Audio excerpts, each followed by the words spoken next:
ఈరోజు తిరుపతి జిల్లాలోనే ఒక మహిళ కిరణ్ రాయల్ అనే జనసేన ఇన్ఛార్జ్ అయినటువంటి కిరణ్ రాయలు ఈరోజు ఒక మహిళని మోసం చేసి 1,20,00,000 డబ్బులు తీసుకోవడం జరిగిందంట. ఈరోజు ఆమె మాట్లాడుతున్న ఆవేదనతో మాట్లాడుతున్న మాటలు చూస్తే ప్రతి ఒక్కరిని హృదయం కలిసివేసింది. మోసం చేసి 1,25,20,00,000 ఒక మహిళ దగ్గర తీసుకొని నీకు మోసం చేయడానికి ఎలా ఒప్పింది కిరణ్ రాయల్?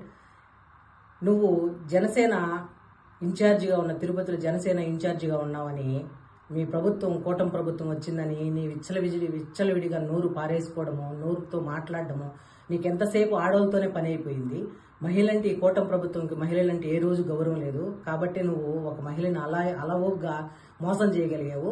మగవాళ్ళ దగ్గర అయితే నీ మాటలు చెల్లవని, ఆడవాళ్ళు అయితే అలవుగా ఉన్నారని, ఆడవాళ్ళ దగ్గర అయితే మోసం చేసి డబ్బులు తీసుకోవచ్చని ఈ పని చేయడం జరిగింది. నువ్వు కిరణ్ రాయల్, నువ్వు ఏ రోజన్నా పార్టీ వచ్చిందని ఒక మంచి పని చేసావా? ఒక తవ్వుతున్న ఒక మంచిగా ఒక విషయం ఏమన్నా నువ్వు మాట్లాడగలిగావా? ఏ రోజు నీ నోటు వాకు నువ్వు మగోడు అయ్యి ఉంటే మగోళ్ళతో పెట్టుకొని ఉంటావు. ఆడోళ్ళుగా నువ్వు మగోడు కాదు కాబట్టి ఆడోళ్ళతో పెట్టుకోవాల్సి వచ్చింది. నీ జనసేన నాయకుడు ఏం చేస్తున్నట్లు ఈ రోజు ఆ వీడియో అంతా వైరల్ అయింది.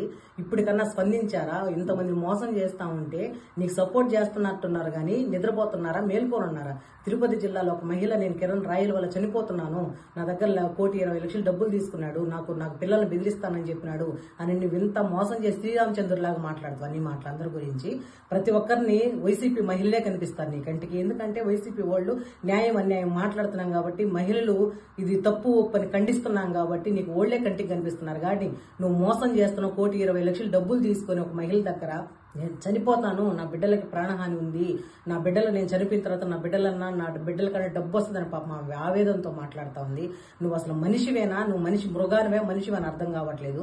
మాటకొస్తే ప్రెస్ క్లబ్ లో పోయి కూర్చొని మహిళల గురించి అసభ్యంగా, వైసీపీ మహిళల గురించి అసభ్యంగా మాట్లాడటము, వాళ్ళ గురించి నీ చేతగానితనం అక్కడే బయటపడతా ఉంది. ఏ రోజన్నా నువ్వు ఒక మంచి మాట మాట్లాడిన పద్ధతి లేదు నీకు. ఎప్పుడు పద్ధతి పాడు ఏమీ లేట్ ఉంది. జనసేన పార్టీలో ఉన్న వాళ్ళకి, మీకు పార్టీ కూటమి ప్రభుత్వం వచ్చింది, టీడీపీ ప్రభుత్వం వచ్చింది, మహిళలను మాట్లాడమని, మహిళల్ని విమర్శించమని కాదు, రాష్ట్రాన్ని పరిపాలించమని మీ చేతికి అధికారం ఇస్తే అధికారాన్ని దుర్వినియోగం చేస్తా ఈ విధంగా మహిళల పట్ల అసభ్యంగా మాట్లాడటము, ఎక్కడ మీదైతే మీకు లైసెన్స్ కార్డులు ఇచ్చేసినట్టున్నారు కూటమి ప్రభుత్వం. జనసేన కార్యకర్తలకి, టీడీపీ కార్యకర్తలకి మహిళల్ని ఇబ్బంది పెట్టండి, మహిళల్ని ఇట్లా చేయండి అని చెప్పినట్టున్నారు. కానీ ఎక్కడ ఎవరు స్పందించుకోవడం చాలా బాధాకరమైన విషయం. ఒక మహిళ 1,20,00,000 తీసుకొని ఆ మహిళ పాపం వేదంతో మాట్లాడుతూ ఉంది.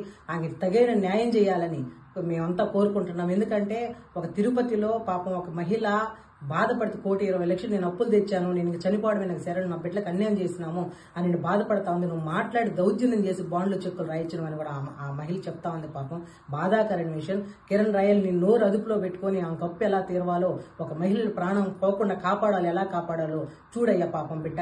ఎందుకంటే నువ్వు చాలా నోరు ఈ మధ్య కాలంలో చాలా నీకు ఎక్కువైపోయింది. ఎందుకంటే కూటమి ప్రభుత్వం వచ్చింది, మమ్మల్ని ఇంకా ఎవరు ఏమనే ఉద్దేశం లేదని, ఎవరు ఏమో చేయలేరు మమ్మల్ని అని చెప్పి నోరు ఎట్లా కావాలంటే అట్లా పారేస్తా ఉన్నారు. పక్కన వాళ్ళ మీద నోరు పారేయడం కాదు. 1,000 మనం పక్కన వాళ్ళ సైడ్ చూపిస్తూ 4,000 నీ వైపు చూపిస్తున్నాను తెలుసుకో. ఫస్ట్ జనసేన నాయకుడు పవన్ కళ్యాణ్ గారు ఎక్కడున్నావు నాయన? ఒక తిరుపతిలో ఒక మహిళ, నేను చనిపోతాను, జనసేన నాయకుడు కిరణ్ రాయల్ వల్ల నేను చనిపోతాను, 1,20,00,000 డబ్బులు తీసుకొని నన్ను ఈ పార్టీకి అన్యాయం చేసినాడు, నేను చనిపోతాను, నా బిడ్డలు అన్యాయం అయిపోతానని పాపం గౌరవ అని వీడియోలు పెడతా ఉంది. పాపం ఇప్పటికైనా స్పందించిన ఆయన నువ్వు వచ్చి ఏదో నేను ధర్మాన్ని కాపాడుతానంటే, ఇది కూడా ధర్మమే. మహిళలు ఎక్కడ పూజించబడితే, ఎక్కడ గౌరవించబడితే అక్కడ రాష్ట్రం సువిష్టంగా ఉంటది అనేది ఇది కూడా ధర్మమేనైనా. ఈ ధర్మాన్ని కాపాడే నువ్వు ఒక జనసేన నాయకుడు, నీ పార్టీ నాయకుడు అనే కిరణ్ రాయల్ అనే అతను అప్పు తీసుకొని ఈ విధంగా ఆమె సాగు కారణం అవుతున్నాడు. ఎక్కడున్నా నువ్వు తొందరగా స్పందించి ఆ కిరణ్ రాయల్ గారు ముక్కు పెట్టి వసూలు చేసి ఆమె డబ్బులు ఆమెకి ఇవ్వాల్సిన కోరుతున్నాం. కానీ ఇంకొకటి ఏంటంటే, ఈ టీడీపీ కార్యకర్తలకి, జనసేన కార్యక్రమకి ఏం లైసెన్స్ ఇవ్వలేదైనా కూటమి ప్రభుత్వం. ఆడవాళ్ళని ఏపించండి, ఆడవాళ్ళ దగ్గర డబ్బులు తీసుకోండి, ఆడవాళ్ళని ఎట్టబడితే అట్ట మాట్లాడమని ఎవరు చెప్పలేదు. కిరణ్ రాయల్ గుర్తుపెట్టుకో, నువ్వేం చేసినా చెల్లుబాటు అయిపోతుంది అనుకుంటున్నావేమో. నీ సమయం ఒక రోజు అనే రోజు ఇంకొక రోజు వస్తుంది. నీకు ఆ రోజు నీకేందనేది నీకు తెలుస్తుంది, ఎవరి కథ ఏందనేది. ఒకటి, వైసీపీ కార్యకర్తలు, వైసీపీ మహిళలే కాదు, రాష్ట్రంలో ఉన్న మహిళలు, మహిళ అయినా మహిళే, వాళ్ళని గౌరవంగా చూసుకోవాల్సిన బాధ్యత ప్రతి ఒక్కరి పైన ఉంది. కాబట్టి తిరుపతి జిల్లాలో ఒక మహిళ పాపం బాధపడుతూ వీడియో తీస్తుంది కాబట్టి చెల్లించిపోతున్నాం ప్రతి ఒక్కరము. ఆమెకు దేవుడు మనోధైర్యాన్ని కలిగించి ఆమెకేం కాకుండా కిరణ్ రాయలు ముక్కు పెట్టి వసూలు చేసైనా డబ్బు వాళ్ళకి ఇవ్వాలని ఈ కూటమి ప్రభుత్వాన్ని కూడా గట్టిగా కోరుకుంటున్నాం.